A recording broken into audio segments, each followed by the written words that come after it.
قارون کے خزانے کے متعلق آپ نے تاریخی حکایت اور محاورے تو سنے ہی ہوں گے۔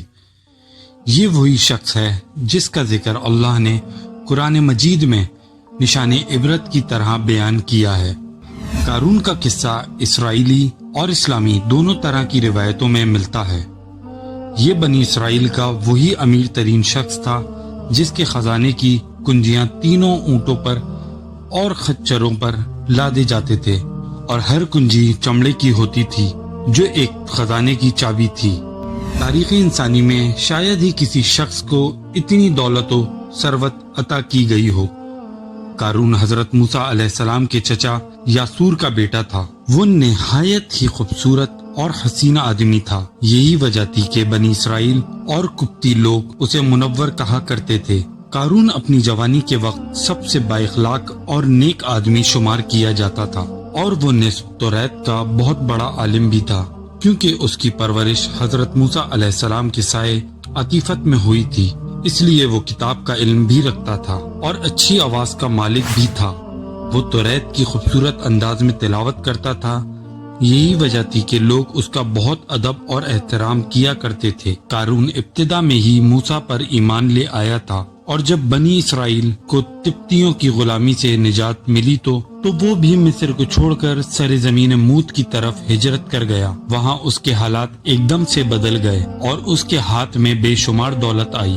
دیکھتے ہی دیکھتے وہ اپنی قوم کا امیر ترین شخص بن گیا، جس کا ذکر قرآن مجید میں اللہ تعالیٰ نے کچھ اس طرح کیا ہے: بے شک قارون موسیٰ کی قوم سے تھا، پھر اس نے ایک قوم پر زیادتی کی، اور ہم نے اس کو اتنے خزانے دیے جس کی کنجیاں اٹھانا طاقتور جماعت پر بھی بھاری تھا۔ ایک جگہ فرمایا، جب اسے اس کی قوم نے کہا اتراؤ نہیں، بے شک اللہ تعالیٰ اترانے والوں کو پسند نہیں کرتا، اور جو مال تجھے اللہ نے دیا ہے اس کے ذریعے آخرت کا گھر طلب کر، اور دنیا سے اپنا حصہ مت بھول، اور احسان کر جیسے اللہ نے تجھ پر احسان کیا، اور زمین میں فساد نہ کر، بے شک اللہ تعالیٰ فسادیوں کو پسند نہیں کرتا۔ جب زکوٰۃ کا حکم نازل ہوا تو حضرت موسیٰ علیہ السلام نے اس سے عہد لیا تھا۔ اس نے یہ وعدہ کیا تھا کہ اپنے مال کا 1000واں حصہ زکوٰۃ نکالے گا۔ جب اس نے اپنے مال کا حساب لگایا تو ایک بہت بڑی رقم زکوٰۃ کے لیے بنی،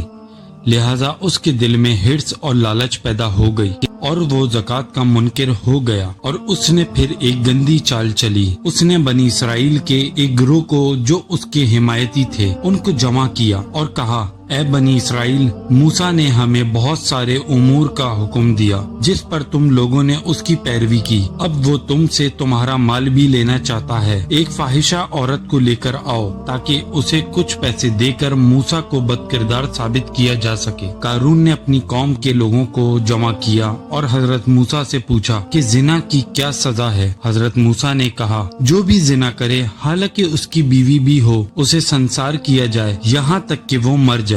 قارون نے حضرت موسیٰ سے کہا، چاہے یہ کام آپ نے انجام دیا ہو تو حضرت موسیٰ علیہ السلام نے کہا، چاہے اس کام کو میں ہی کیوں نہ کروں، یہی حکم ہے۔ قارون نے کہا، بنی اسرائیل یہ گمان کرتے ہیں کہ آپ نے فلاں فاحشہ عورت سے زنا کیا ہے۔ حضرت موسیٰ نے کہا، اس فاحشہ عورت کو میرے سامنے لاؤ۔ اس عورت کو بلایا گیا تو آپ نے فرمایا، اے عورت، اس اللہ کی قسم جس نے بنی اسرائیل کے لیے دریا کو پھاڑ دیا اور عافیت و سلامتی کے لیے دریا کے پار کرا کر فرعون سے نجات دی، سچ کہہ دے کہ واقعہ کیا ہے۔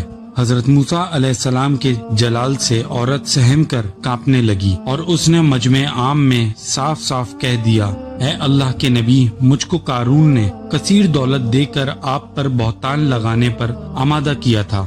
یہ سنتے ہی حضرت موسیٰ علیہ السلام آپ دیدہ ہو کر سجدہ شکر میں گر پڑے، اور حالت سجدہ میں آپ نے یہ دعا مانگی، یا اللہ قارون پر اپنا قہر اور غضب نازل فرما دے۔ لہٰذا وہ تمام لوگ جو قارون کے ساتھ تھے وہ جدا ہو گئے۔ حضرت موسیٰ نے اللہ کے حکم پر زمین کو حکم دیا تو زمین پھٹ پڑی، اور قارون اور اس کے پیروکار اس زمین میں دھسنے لگے، اور دیکھتے ہی دیکھتے قارون، اس کا مکان اور اس کا خزانہ سب زمین میں دھس گیا، اور یہ سب زمین میں نابود ہو گئے۔ جب یہ زمین میں دھس گئے تو زمین کا شگاف دوبارہ بند ہو گیا، اور تا قیامت قارون اور اس کا خزانہ تمام انسانیت کے لیے نشان عبرت بنا رہے گا۔